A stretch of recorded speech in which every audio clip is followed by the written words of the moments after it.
And Moses spake unto the heads of the tribes concerning the children of Israel, saying, This is the thing which the Lord hath commanded. If a man vow a vow unto the Lord, or swear an oath to bind his soul with a bond, he shall not break his word, he shall do according to all that proceedeth out of his mouth. If a woman also vow a vow unto the Lord, and bind herself by a bond, being in her father's house in her youth, and her father hear her vow, and her bond wherewith she hath bound her soul, and her father shall hold his peace at her, then all her vows shall stand, and every bond wherewith she hath bound her soul shall stand.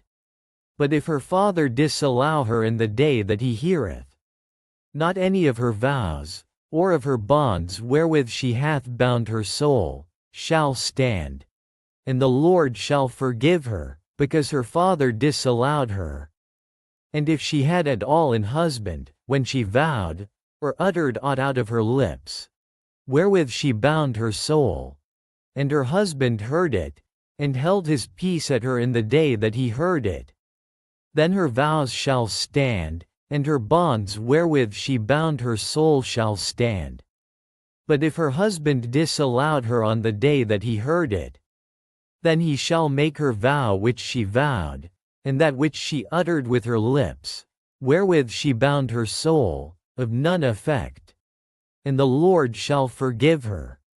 But every vow of a widow, and of her that is divorced, wherewith they have bound their souls, shall stand against her. And if she vowed in her husband's house, or bound her soul by a bond with an oath, and her husband heard it, and held his peace at her, and disallowed her not, then all her vows shall stand, and every bond wherewith she bound her soul shall stand. But if her husband hath utterly made them void on the day he heard them, then whatsoever proceeded out of her lips concerning her vows, or concerning the bond of her soul, shall not stand.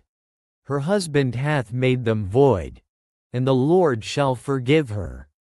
Every vow, and every binding oath to afflict the soul, her husband may establish it, or her husband may make it void.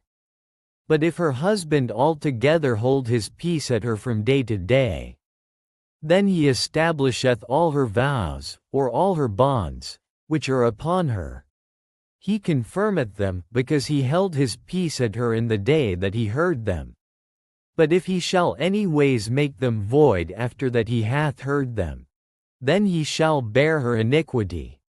These are the statutes, which the Lord commanded Moses, between a man and his wife, between the father and his daughter, being yet in her youth in her father's house.